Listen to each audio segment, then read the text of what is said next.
In a previous video I mentioned I quite liked how Cooldeep mounted the bearing on this pantorouter here, but because I didn't know how to mount a bearing on the end of a steel shaft, I kept my wooden pantorouter with the bearing mounted on a block like this, where you just changed a block to change the size of the guide bearing. Well, that prompted all kinds of suggestions for how I could mount a bearing on the end of a shaft, like using Loctite for example. I guess I should have been a bit more specific, because there's no amount of Loctite that'll make this fit or make that shaft go into here. So what I really need is some kind of bushing to make that bearing fit. So I started going through my junk bin to see what I could find, and I found all kinds of 6mm shafts. This one already had a black piece of plastic on there and I just cut it off. This one just uses a bushing that I found is just a 6mm size. Here's another one with a bushing on there. This one was a roller from some piece of equipment. And even mounting this bearing on here, I could do that by grinding a shaft down a little bit to make that bearing fit. I could never quite grind this precisely enough to get a tight fit on here, but using bits of aluminum from a pop can, I can just shim it. And now it's an interference fit.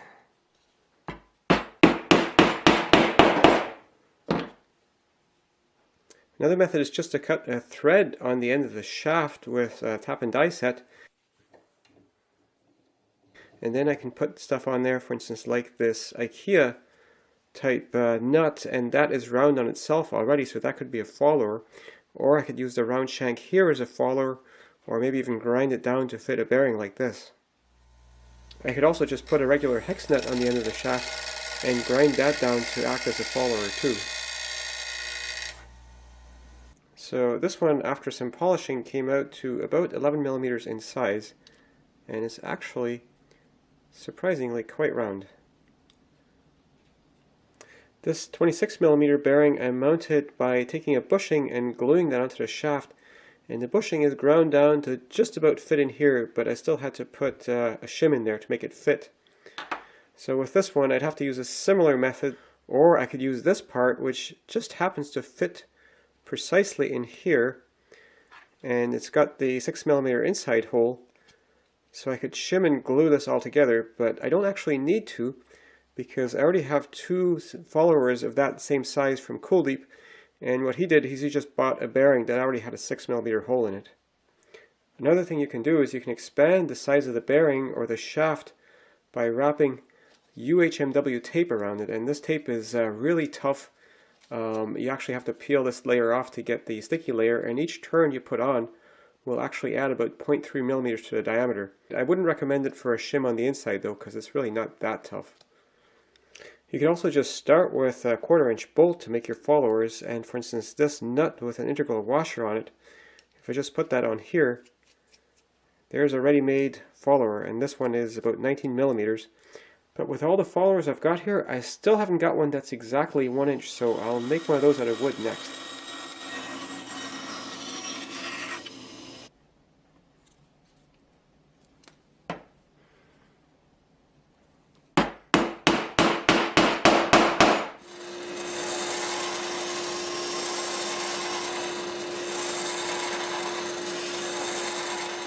So this one came out a tiny bit small, but I'll just put some UHMW tape around it to bring it up to size and make it slippery. So previously I mounted the follower bearings by just mounting a little block like this to the link with the handle on it on my pantorouter, but to mount all of these guys I needed something with a hole in it, so I made this guy here which mounts on there in exactly the same way, but it has a hole right here.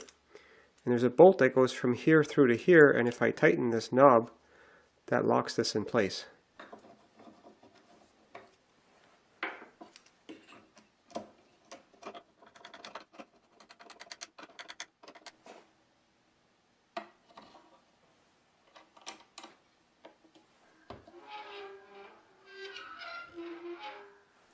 The next challenge is try to make some of these tapered templates where I can adjust the size of the tenon a little bit by how far in and out I move along here, and it's also got the slot in the middle for cutting a corresponding mortise.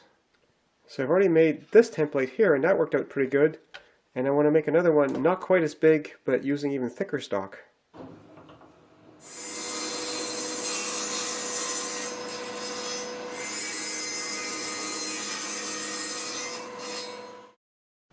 I've worked out how far I want the centers of the semicircles on the end to be apart, and I set the compass to be half the width of my stock. So let's just find the center with that.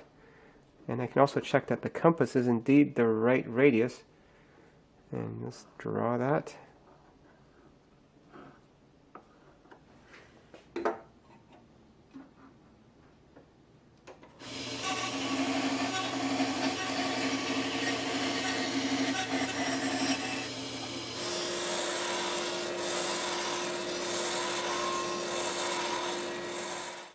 So the next challenge is how to cut that slot in there so it's really straight and accurate. Well, it just so happens that my pantorouter is a really awesome slot cutting machine, and I just set up a track here with 2 clamps as stops to cut that straight slot down here.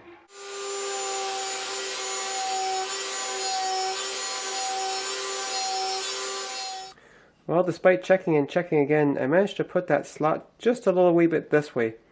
But that's actually okay with me because I'm almost always putting a mortise into a piece that's wider than the rail.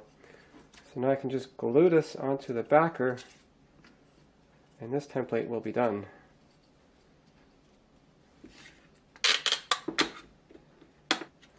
And I gotta make sure it's parallel to the template backer, which will make it easier to align it later on. With a tapered template, how far back the follower is on the template matters a lot. And I found my template was a little bit skewed, so you can see the follower is further from the backer than it is here. So this frame is crooked a little bit and I need to move it that way. So I've loosened the screws down here and I'm just going to put a shim in here and tighten the screws, and that should bring it this way a little bit and make that more parallel.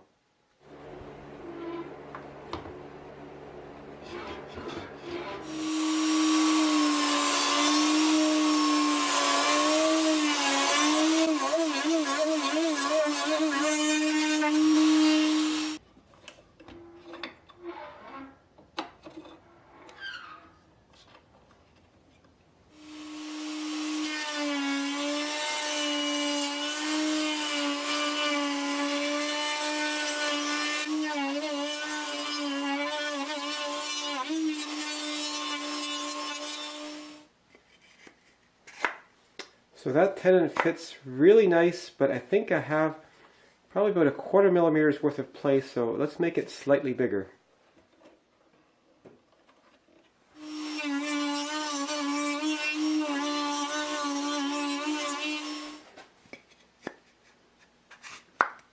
Just a tiny bit of friction. Perfect. And that's not tear out right there. I'm just using a used 2x4, so that's a nail hole.